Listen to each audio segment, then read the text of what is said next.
అందరికీ నమస్కారం అండి. రేపు ఆగస్టు 6వ తేదీన శ్రావణ మంగళ గౌరి వ్రతం సందర్భంగా ఈ మంగళగౌరి వ్రతం యొక్క ప్రాముఖ్యత గురించి తెలుసుకుందాము. శ్రావణ మాసంలో వచ్చే 4 మంగళవారాలు మంగళ గౌరిని పూజించాలి. పార్వతీదేవికి మరొక పేరే గౌరీదేవి. మంగళగౌరి వ్రతాన్ని ఆచరించడం వల్ల మహిళలకు సౌభాగ్యకరమైన 5వ తనం కలకాలం నిలుస్తుందని ప్రతీతి. ఈ వ్రతం గురించి స్వయంగా శ్రీకృష్ణుడు ద్రౌపదీదేవికి వివరించినట్లు పురాణాలు పేర్కొంటున్నాయి.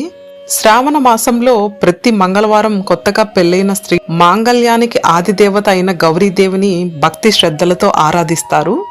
అలా కొత్తగా వివాహమైన స్త్రీలు తమ మాంగళ్యాన్ని 10 కాలాల పాటు పచ్చగా కాపాడమని కోరుతూ వివాహమైన సంవత్సరం మొదలుకొని 5 ఏళ్ల పాటు ఆచరించే వ్రతమే ఈ మంగళగౌరి వ్రతం.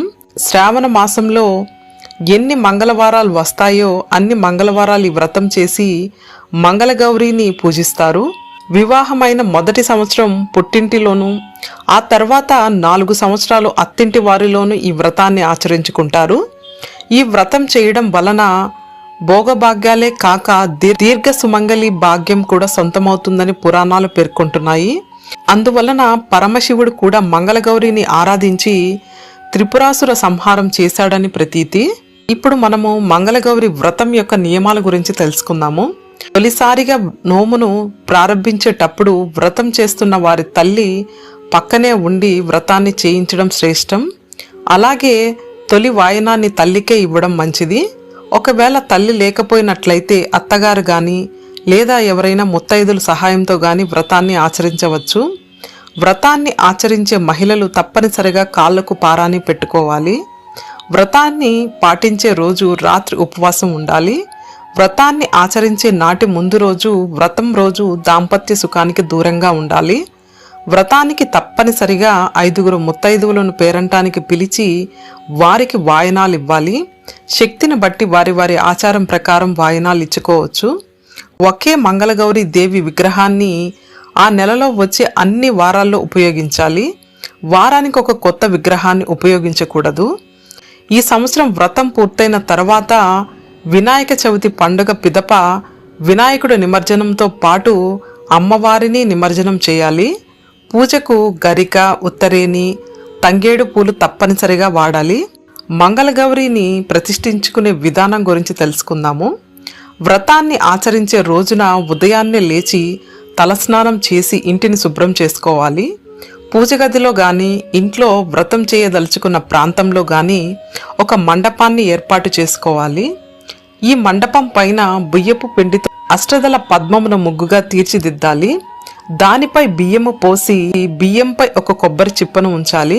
దాని మీద జాకెట్టు బట్ట ఉంచి తమలపాకులను పెట్టి ఆ పైన మంగళగౌరిని ప్రతిష్ఠించుకోవాలి. మంగళగౌరిని సాధారణంగా పసుపుతో చేసుకోవడం మంచిది. అయితే ఒక మాసమంతా ఉంచుకోవాలి కాబట్టి పసుపుకు గోధుమ పిండిని కలిపి మంగళగౌరిని తయారు చేసుకోవాలి. మంగళగౌరిని 5 ముఖాలతో తయారు చేసుకోవాలి. అంటే పసుపు గోధుమ పిండి మిశ్రమంతో ఒక పీఠముగా చేసుకొని దానిపై 4 మూలలుగా చిన్న స్తంభాలుగా ఉంచాలి. వాటి మధ్యలో 5వ దాన్ని ఉంచాలి. ఈ విధంగా మంగళగౌరిని 5 ముఖాలతో తయారు చేసుకుని పీఠముపై ప్రతిష్ఠించి కుంకుమ పూలను అలంకరించుకోవాలి. వాటిని ఉపయోగించి లేదా పసుపుతో చేసి ప్రతిష్ఠించుకోవచ్చు, లేదా గౌరీదేవి ఫోటోను కూడా పూజించుకోవచ్చు. పూజా పీఠాన్ని ఎవరి శక్తి కొద్దీ వారు అలంకరించుకోవచ్చు. ఈ విధంగా అమ్మవారిని ప్రతిష్ఠించుకొని వ్రతాన్ని చేసుకోవాలి. ఈ మంగళగౌరి పూజ తర్వాత శ్రీ మంగళగౌరి దేవి యొక్క వ్రత కథను చదువుకోవాలి. పూర్వం ధర్మపాలుడనే ఒక ధనికునికి సదాచార సంపన్నురాలైన భార్య ఉండేది. కానీ వారికి పుత్ర సంతానం లేదు. వారు ఎన్నో వ్రతాలు చేశారు, దానాలు చేశారు, కానీ సంతానం కలగలేదు. ఒకనాడు భర్త అనుమతితో భార్య తన ఇంటి ముందు నుంచి వెళ్లే భిక్షకుని బోలెలో బంగారం వెయ్యగా అతను కోపించి సంతానం కలగకుండా గాక అని శపించాడు. దాంతో ఆ దంపతులు అతన్ని ప్రార్థిస్తే అల్పాయుషుడైన ఒక కుమారుడు కలుగుతాడని, అయితే అతనిని పెళ్లాడే అమ్మాయి తల్లి మంగళగౌరి వ్రతం చేసి కుమార్తెకు వాయనమిస్తే ఆ ప్రభావం వల్ల ఆ కుమారుడు మరణించడని, అంటే ఆమెకు వైదవ్యం ప్రాప్తించదని భిక్షువు సూచిస్తాడు.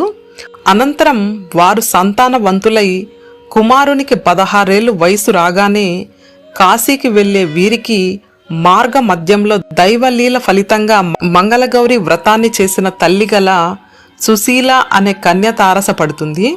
సుశీల తల్లిదండ్రులను ఒప్పించి సుశీలతో తమ కుమారుణ్ణి వివాహం జరిపిస్తారు. ఆమె సహచర్యంతో భర్తకు 16 ఏళ్ల అకాల మరణం ఉన్న మంగళగౌరి వ్రత వాయనం తీసుకున్న కారణంగా భర్త పూర్ణాయుష్యుడవుతాడు. కాబట్టి శ్రావణ మంగళ గౌరి వ్రతాచరణ వలన స్త్రీలకు వైదవ్యం రాదని, పుణ్యశ్రీలుగానే ఉంటారని పురాణ ప్రతీతి.